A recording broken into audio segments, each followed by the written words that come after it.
India में ऐसा कहा जा सकता है कि चाय is not a drink, it's an emotion. So generally ये मैं हमेशा कहती हूँ कि IQ can give you a job but EQ will get you promoted. मुझे मशीन की तरह कंटिन्यू काम करना बहुत पसंद है। तो कितनी चाय बांटते थे आप ऐसे? क्योंकि जहाँ मेरा 50,000 का बजट था, वो बजट जब 2 लाख पे पहुंचा तो अल्टीमेटली एक नौकरी वाला आदमी सोचेगा नहीं यार अब ये बस ही करना है। क्या है, हाँ। किसी को भी अगर बिजनेस भी करना है ना, हाँ। उसमें 2-4 साल नौकरी करनी चाहिए। तो नासिक के कंटेनर में एक दिन में खुद रुका, तो वहाँ लोग रहते हैं उस कंटेनर में। बहुत सुंदर, यही आपकी सक्सेस के क्या कहते हैं, यही है हिडन सीक्रेट।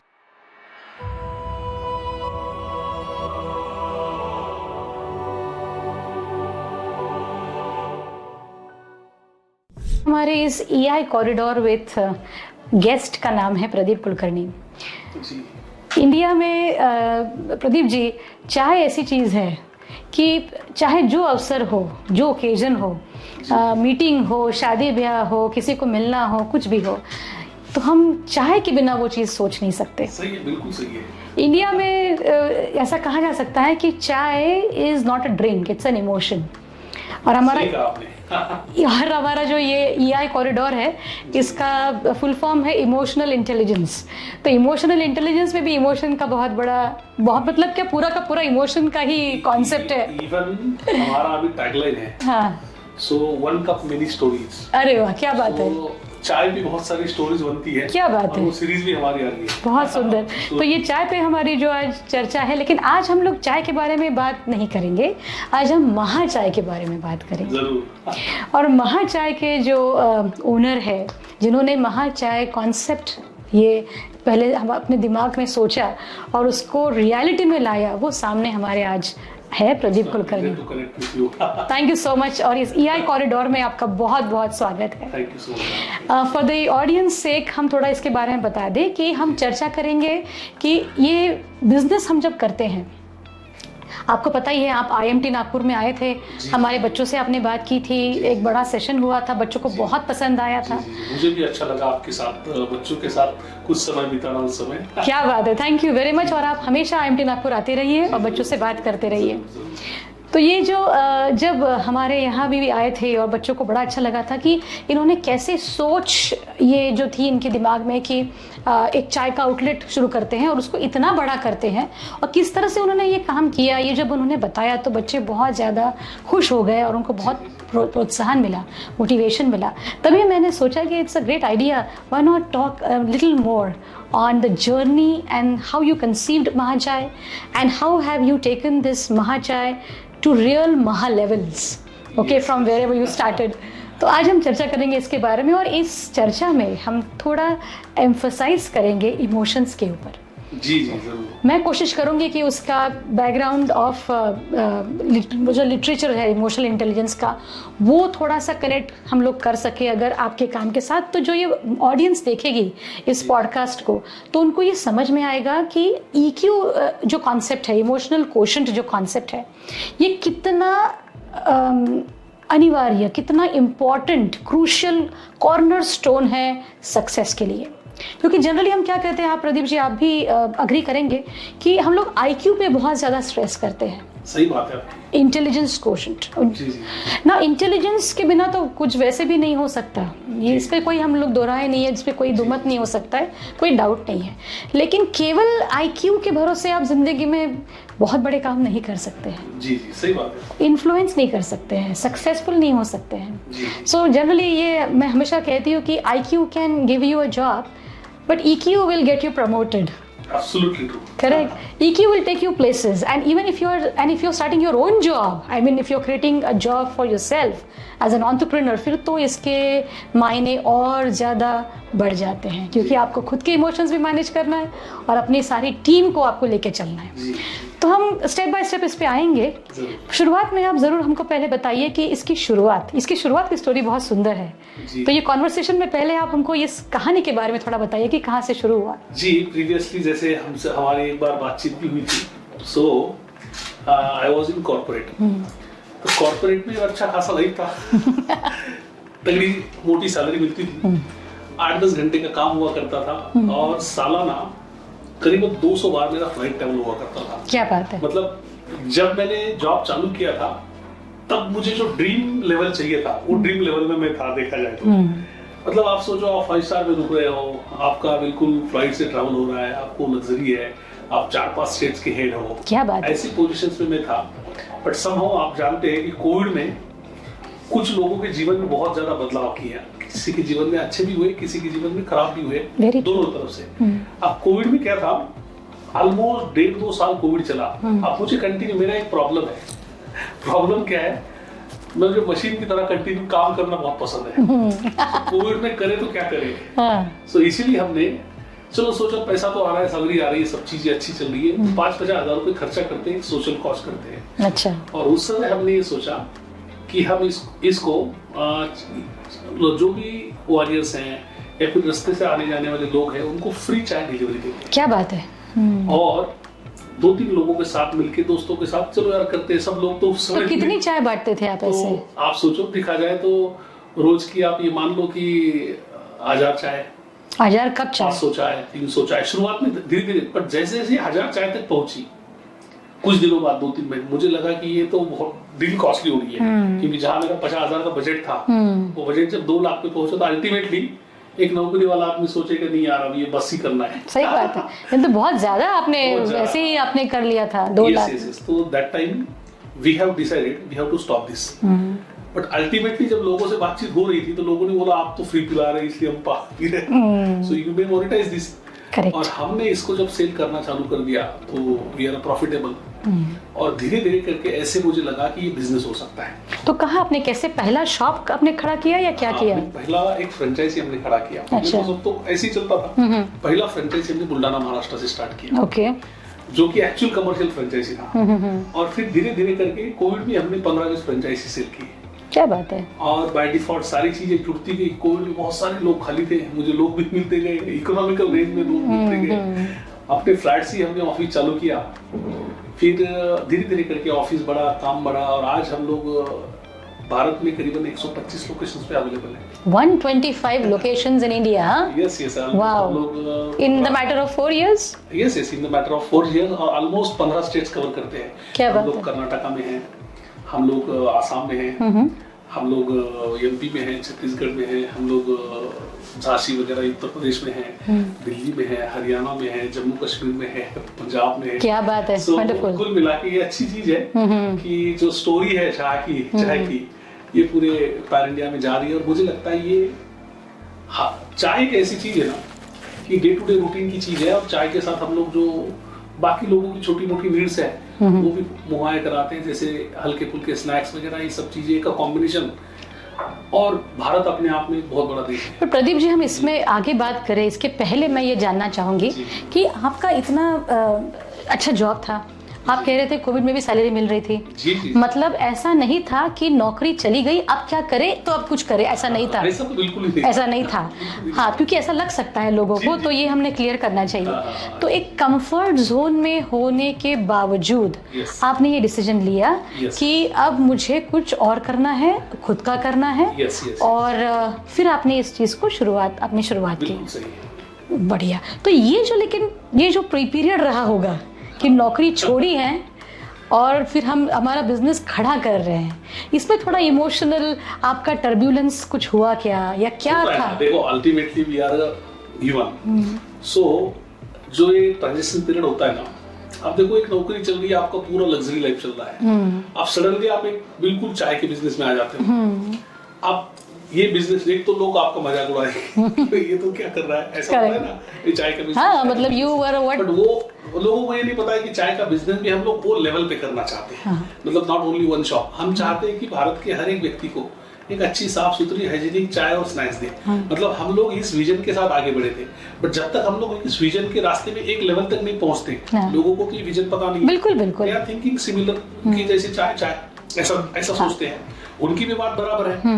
दूसरी बात, सबसे बड़ी बात होती है फैमिलीज का। मतलब अपने आप में चाय बेचना में कोई प्रॉब्लम नहीं है, लेकिन आप जो काम कर रहे थे तो वहां से आके ऐसा क्या हुआ कि आपने होता है। ये आपने शुरू किया, ये जरूर लोगों के मन में आया। हाँ। और दूसरी बात क्या होता है, अपने आप में घर में भी होता है। आप देखो, आप एक बढ़िया नौकरी कर रहे हो, समय है, सब कुछ है आपके पास, सिक्योरिटी है। और दूसरी बात, आप नौकरी जब करते हो आपके पास इतने सारे डिपार्टमेंट्स है, आपको कोई हेडेक नहीं है, ज्यादा फटाफट से काम हो जाता है। करेक्ट। अब जब खुद के बिजनेस में आप आते हो तो आप ऐसा है कि आपके हाथ में 5 बॉल है और एक भी नीचे गिरना नहीं, लेकिन अगर मैं दोबारा वहाँ डिस्कशन ले जाऊंगी कि आपके घर में आपकी बीवी, मैंने देखा वेबसाइट पे, she is one of the directors of Mahachai, तो उन्होंने ये कैसे ये सपोर्ट किया आपको कि चलो ठीक है भाई, आप नौकरी छोड़िए और बिजनेस करिए? कैसे? आप घर में फर्स्ट जनरेशन एंटरप्रेन्योर है? यस।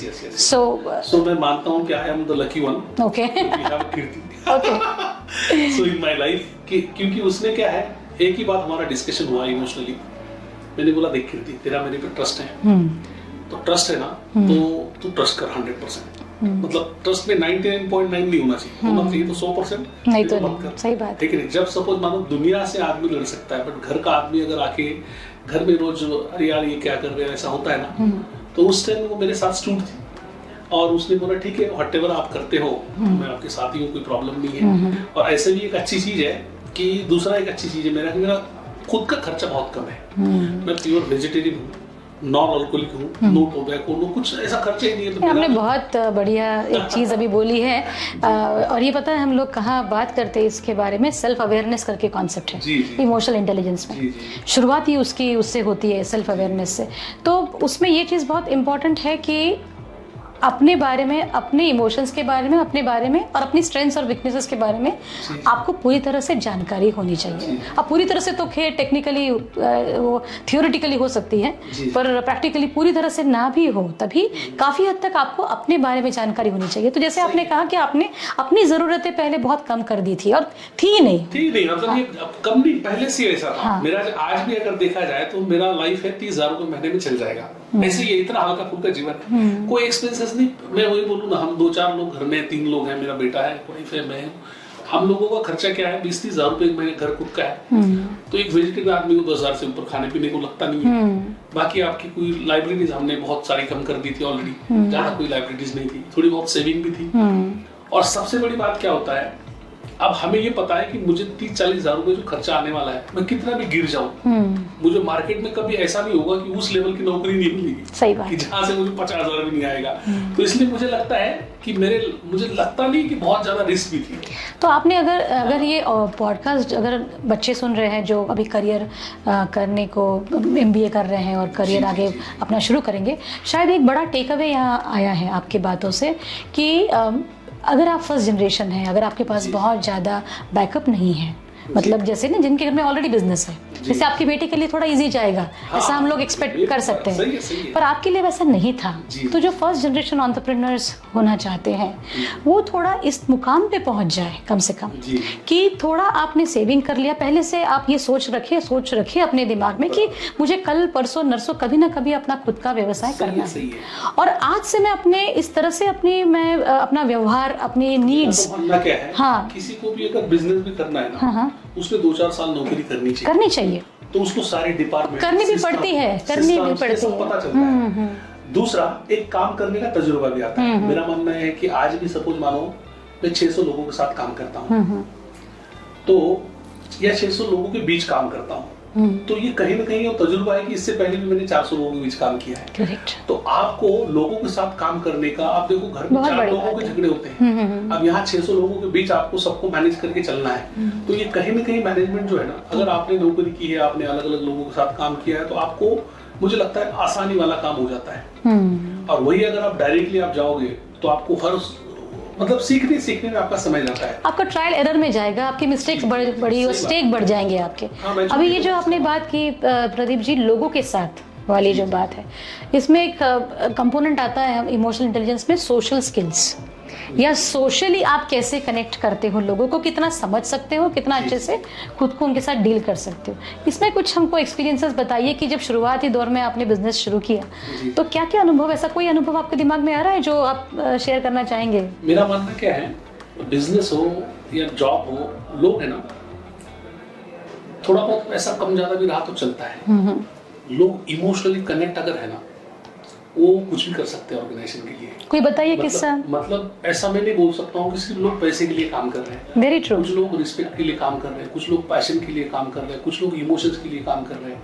अब कुछ लोगों हमारे साथ जो अभी 3-4 साल से जुड़े हैं, अब मैं मानता हूँ कि अब छोटे छोटे गांव के कुछ लोग हैं। जैसे अभी मैं एक उदाहरण बता रहा हूँ, हमारे एक यहाँ पे वाईफल में आउटलेट है, वहाँ एक लेडी है, उनका नाम है सीमा, हम सीमाता ही बोलते हैं उनको। अभी उन्होंने एक छोटा सा एक हमारा काउंटर था, वहाँ एज ए हेल्पर ज्वाइन किया था। 8,000 की सैलरी में ज्वाइन किया। धीरे धीरे करके हमारा आउटलेट बड़ा हुआ। बड़ा होने के बाद उनको लगा कि अब ये आउटलेट बड़ा होगा, लोग नहीं आएंगे, शायद मुझे क्या पोजीशन मिलेगा, या मुझे रखेंगे कि नहीं रखेंगे। पर जब आउटलेट ओपन हुआ, उसके बाद जब हमने सीमा को बोला you are the manager of this outlet, आप सोचो उनकी लाइफ में कितना बड़ा ट्रांजेक्शन है। और मैं मानता हूँ कि आज वो बहुत अच्छे से मतलब जहाँ कोई वो बात नहीं करती थी, आज बहुत अच्छे से सारे लोगों के साथ दिन भर में 400-500 कस्टमर को कैटर करते हैं, अच्छे से बात करते हैं और 20-25 लोगों को हैंडल करती है। तो ये होता है, आप कितना भी बोलो इतने कनेक्ट है, मतलब वो अपने आप को अलग कर ही नहीं सकते महाजय से। तो ये कनेक्ट है अपने बहुत बड़ी बात है प्रदीप जी, क्योंकि आपने जो भी बात की ना कि सब कुछ लोगों को, तो क्योंकि रिसर्च ये कहता है कि कुछ लोगों को नहीं, हर एक इंसान को रिस्पेक्ट चाहिए। Yes yes. मतलब अगर जो हम बिजनेस खड़ा कर रहे हैं, अगर हम लोग ये भी बात ध्यान में रख ले कि people want to be understood, people want to be respected, ये बेसिक 2 नीड्स हैं। Yes yes. अगर आपने वो केटर कर दी, तो शुरुआती दौर में जब आपके पास बहुत ज़्यादा पैसा नहीं है देने को, तो लोग आपको आपके साथ इसलिए जुड़ेंगे क्योंकि आप उनसे बहुत अच्छे से, उनको अच्छी ट्रीटमेंट दे रहे हो, उनसे बहुत अच्छे से डील कर रहे हो। तो ये आपने अभी देखो एक दूसरा उदाहरण और बताता हूँ। मेरे साथ एक है ना, मैंने एक इंटर्न फिल्म देखी थी अभी। हाँ, बहुत बढ़िया फिल्म है। बढ़िया फिल्म है, आपने भी देखा। सो सीनियर आदमी कैसे इंटर्न, सो वो देखने के बाद एक हमारे पास वो रिटायर्ड एग्जीक्यूटिव होते हैं। तो मेरे पास है ना एक हमारे रिटायर्ड डीजीएम है एसबीआई के, वो बहुत बार आते थे, चाय कॉफी पीते थे। अब आने के बाद रिटायर है, सीनियर है, ऐसी चाय कॉफी में ऑफर करता हूँ, गप्पे 5-10 मिनट होते थे। अब एक दिन उन्होंने मुझे बोला कि प्रदीप जी मैं चाहता हूँ कुछ काम करूँ आपके साथ। मेरे पास ये माइंड में नहीं था कि ये रिटायर आदमी बैंक का क्या करेगा। वो बोले सर मैं आ जाता हूँ, पैसा पानी अलग देख लेंगे, अपन काम करते हैं। बट आज मैं बोलता हूँ वो हमारे परचेस के ऑडिटर हैं और हर महीने कंपनी का 10 लाख सेव करते हैं। क्या बात है। मतलब ओनरशिप लेके काम करते हैं और वो इतना कनेक्टेड हो सकता है कि वो घर में उनका समय नहीं दो, 12-13 घंटे काम देते हैं, मतलब एकदम मतलब फैमिली जैसा है। तो कभी कभी क्या होता है, ये सब इमोशनल कनेक्ट का काम है। मैं अगर आप उस लेवल का जो काम कर रहे हैं, 1-2 लाख तनख्वाह भी कोई नहीं करेगा, बट जो लेवल का मैं उनको मतलब कंसल्टेंसी फीस देता हूँ, just like peanuts for him, क्योंकि वो ऑलरेडी रिटायर हैं, पैसा आ रहा है, सब कुछ सेटल है, बट उनको एक सेटिस्फैक्शन है कि ऑर्गेनाइजेशन और मैं ऐसे लोगों के साथ काम कर रहा हूँ जहाँ काम करते वक्त तो मुझे मजा आ रहा है। ये बहुत लीडरशिप के ट्रेट्स है सर आपके, कि आप लोगों को इस तरह से खींच सकते हैं। और ये आपने जो छोटी एक बात कही है जो बहुत छोटी सी लग सकती है, पर उसमें बहुत कुछ अंदर है। Let me explore that. Okay, आपने कहा कि वो आके आपसे बातें करते थे और चिट चैट होती थी, चाय पे चर्चा होती थी। अब इसमें आप एक बात हमने गौर करना चाहिए कि बहुत ज़्यादा हम कमर्शियल माइंड से अगर बिजनेस शुरू करेंगे और हर चीज़ को केवल कमर्शियल एंगल से देखेंगे, समय कहाँ दे रहे हैं, किन लोगों के साथ हम उठ रहे बैठ रहे, तो शायद हम लोग उतने बड़े नहीं हो सकते। बट अगर हम लोगों को जोड़ने के उद्देश्य से अगर हम बिजनेस शुरू करते कि वो बंदा आके आपसे अगर बात कर रहा था और आप उनको समय दे रहे थे, सही है, तो उन्होंने अपना एक टाइम लिया ट्रस्ट डेवलप करने के लिए। 4-5 बार 10 बार आए, हाँ, आपने कभी नहीं लगा कि आए हैं, टाइम वेस्ट हो रहा है मेरा। ठीक है भाई, सीनियर व्यक्ति। ये चीज़ तो मैं भी इसको एंडोर्स करूंगी कि ठीक है, हम लोग अलग कॉन्टेक्स्ट में मिले थे और हमारा आपका एक अच्छा कनेक्ट बन गया, लेकिन आप बहुत ही spontaneous, I think this is a very peculiar thing about leaders, they are open. और ये थियोरेटिकली भी इसको वैलिडेट किया गया है। They are very spontaneous, they are open and they are open for possibilities, कि अरे ये आ रहे हैं, मिल रहे, चलो ठीक है, कमर्शियल नहीं है मेरा एंगल, लेकिन शायद इनसे कुछ मुझे सीखने को मिल जाए। बस वही है। With that mindset, you entertained him, and it has now given you results. देखो, और एक चीज मैं आपको वाकया बताता हूँ, सोशल कनेक्ट क्या होता है। अभी हमारे जो मैक्सिमम आउटलेट है कंटेनर में है, सो हमने उस कंटेनर में लोगों को रहने की व्यवस्था की है। कंटेनर में मतलब जैसे मानो कंटेनर होते हैं, शिपिंग कंटेनर। अच्छा, शिपिंग कंटेनर्स, ओके, हाँ। कंटेनर में नीचे कैफे शॉप है, ऊपर डबल स्टोरी कंटेनर है, और वहीं पे छोटा गोडाउन और 6 लोगों की रहने की व्यवस्था, बंक बेड्स हैं, अच्छा, जैसे हॉस्टल्स में होते हैं। मैक्सिमम आउटलेट्स हमारे हाईवेज पे जो है वैसे ही है। अच्छा अच्छा अच्छा, मतलब बाहर लोग जाना आने के टेंशन नहीं, खाना पीना तो है, रुकना भी वही है। तो एक दिन मुझे ऐसा लगा कि पता नहीं इस कंटेनर में क्या सुविधा है क्या नहीं, ये लोग कैसे रहते हैं। तो नासिक के कंटेनर में एक दिन मैं खुद रुका। तो वहाँ लोग रहते हैं उस कंटेनर में? तो हाँ, उसके एक दिन पूरा नाइट में वहाँ पे रुका। अच्छा।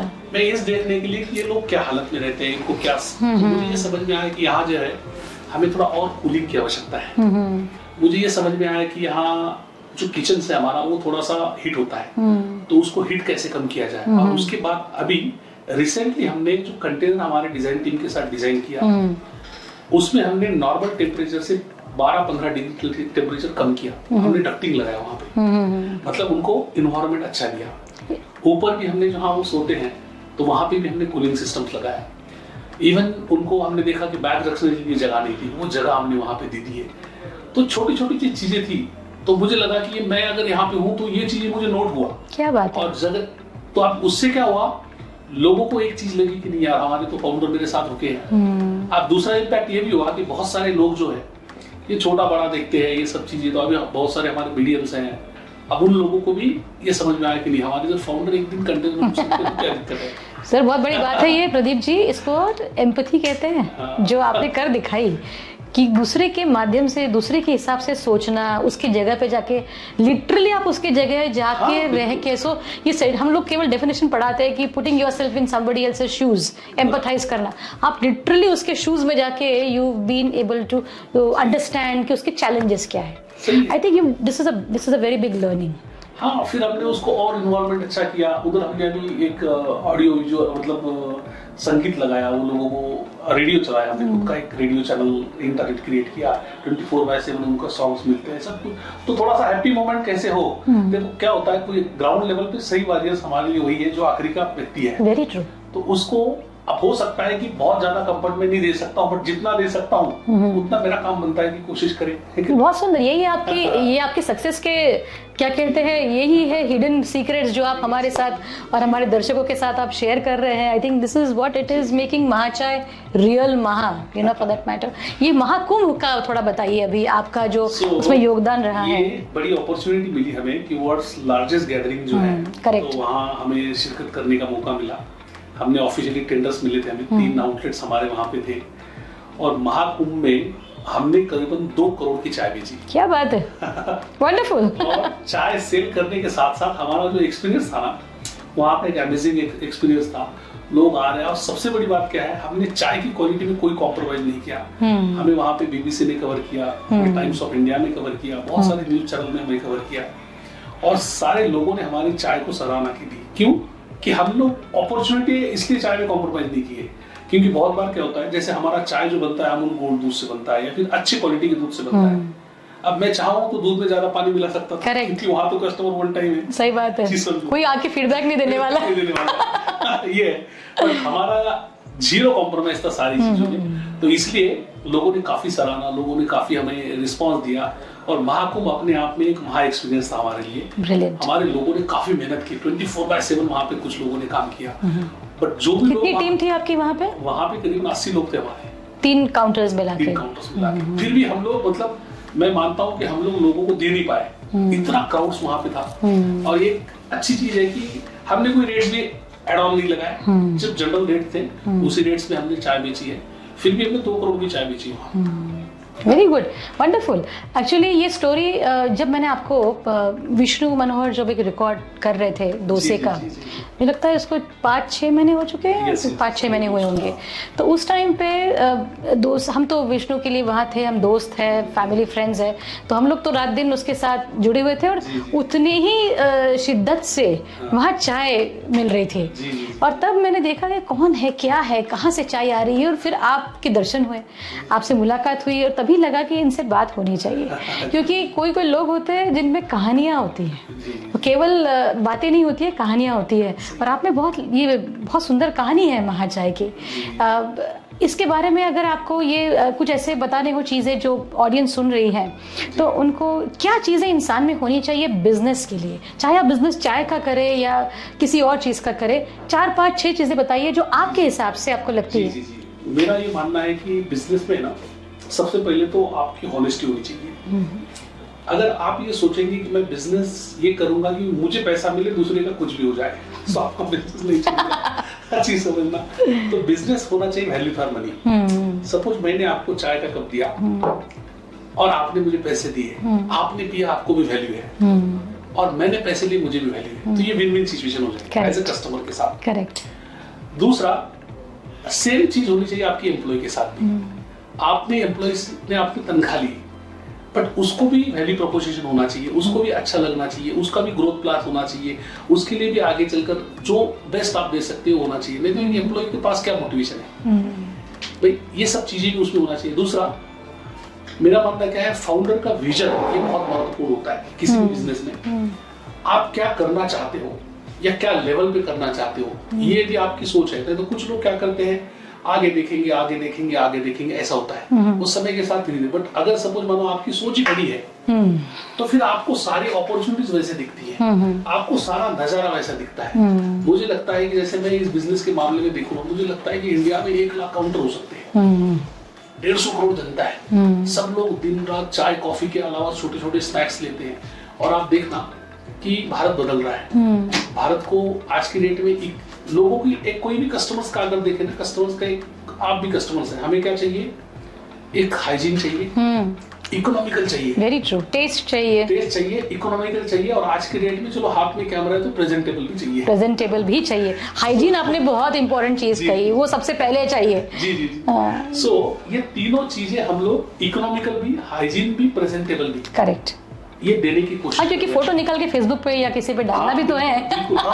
सो ये छोटे बिजनेस को हम लोग अच्छी तरह से, एक 90% पॉपुलेशन के लिए हम काम कर रहे हैं। और मेरा मानना क्या है, कोई भी चीज अगर आप बेस्ट क्वालिटी और कम रेट, या फिर आपकी क्वालिटी अच्छी है और आपका रेट सही है, तो आपका कस्टमर्स को आपको ऐड करने की जरूरत नहीं है, कस्टमर अपने आप आ जाएगा, ऑटोमेटिकली आ जाएगा।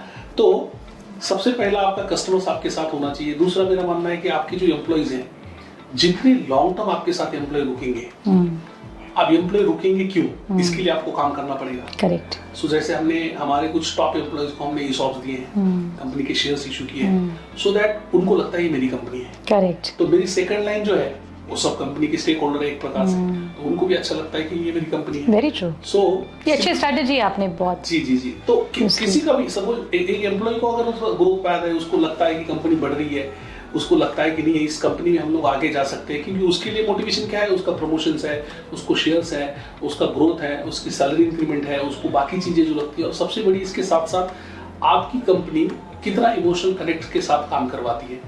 तो ये सारी चीजें एक बिजनेस के लिए जरूरी है। दूसरा, आपका खुद का पंक्चुअल होना ये भी जरूरी है। मतलब एक फाउंडर जो होता है ना, आप तो एक महिला है, तो जैसे मैं मानता हूँ कि एक फाउंडर का जीवन वैसे ही होता है। आपको देखो फैमिली भी मैनेज करनी है, करेक्ट, आपको सोशल भी है, आपका जॉब भी है, बच्चे भी है, रिलेटिव्स भी है, और आप कोई छोड़ नहीं सकते।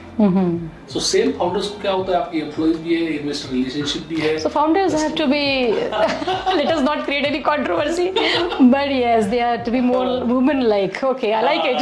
सो मैं मानता हूँ कि मैं रिस्पेक्ट करता हूँ वुमेन्स की, उनका अगर, और वो भी वर्किंग वुमेन्स है ना, उनकी लाइफ बहुत जंगली है, और सबके बावजूद भी जो लोग मैनेज कर पाए, जो वुमेन्स, वो सक्सेसफुल है। नहीं, वेरी ट्रू। आपकी जो आपने बात कही बिल्कुल सही है। मुझे बताइए, ये सब करते वक्त आपको कभी ना कभी सेटबैक्स भी आए होंगे, और कभी ना कभी आपको जो करना था वो आप नहीं कर पाए होंगे, तो आप थोड़े से, जिसको कहते हैं ना, डिप्रेशन तो बहुत बड़ा वर्ड है, मैं वो यूज़ नहीं करना चाहूँगी, लेकिन डीमोटिवेट इंसान ज़रूर होता है कभी ना कभी।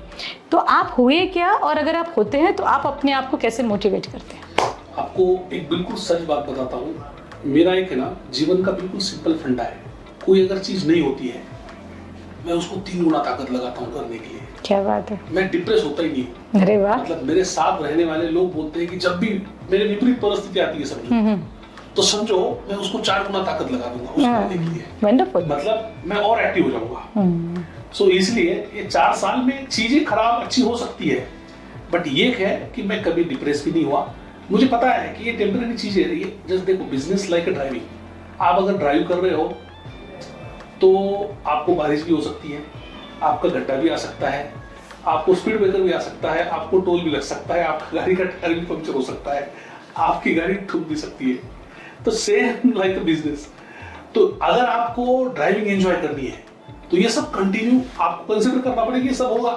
तो आप देखो ड्राइविंग में बहुत बार लोग क्या करते हैं, चलते चलते इसको बोलेंगे, इसको गाली देंगे, मतलब वो खुद ही टेंशन में है, वो ड्राइविंग एंजॉय नहीं कर रहे। इंस्टेड ऑफ दिस थिंग्स आप अपना बढ़िया गाना लगाओ, ट्रैफिक में अपनी ड्राइविंग एंजॉय करो, वैसे बिजनेस है। So you start your own music and you are in your own what you can say state of क्या कहते हैं enjoyment और peace, and उसी स्टेट में आप उसको खुद को ऑपरेट करते हैं। परफेक्ट, वैसे ही होना चाहिए। That's how you manage yourself. your own life for that matter. Wonderful, very nice. हमने काफ़ी सारी चर्चा की आज, और आपका बस एक फाइनली हम लोग की आपका ध्येय क्या है? फाइनली आपने बताया ही है कि 1 लाख काउंटर्स आपके होने चाहिए आने वाले कुछ दिनों में, ज़रूर होंगे। 1 लाख क्या, मैं तो कहूँगी कि इंडिया के बाहर भी आपका ब्रांड जाएगा। और बहुत अच्छे से। अभी भी शायद कुछ और अभी काम चालू है उस दिशा में कि हम लोग अभी क्लियर है उस मामले में कि हम 2027 तक भारत में ही बड़े लेवल पे काम करेंगे। उसके बाद सोचेंगे, क्योंकि इंटरनेशनल मार्केट एक अपने आप में एक बड़ा मार्केट है। वहाँ के आप अपने चैलेंजेस होते हैं, वहाँ के आप अपने कंप्लायंसेस होते हैं। फिर क्या होता है, कुछ लोग हम इंटरनेशनल ब्रांड है ये दिखाने के लिए एक ब्रांड डाल देंगे। सही बात है। अब फिर क्या उसकी चक्कर में आप स्ट्रगल करेंगे। Very true. मैं चाहता हूँ वो नहीं करें। ओके, बट आपका इंटरनेशनल ब्रांड जरूर होगा, because there is a right thought process and there is a right leadership in place. It was great talking to you, Pradeep ji, and I hope you enjoyed this EI corridor with it's my pleasure to talking with you. Yes, and with my audience, and I'm sure कि आपको emotional intelligence को लेके कुछ ना कुछ अच्छा खासा आपको इस पॉडकास्ट से और इस कॉरिडोर में आज आपको मिला होगा। Thank you very much. Thank you Pradeep ji. Thank you.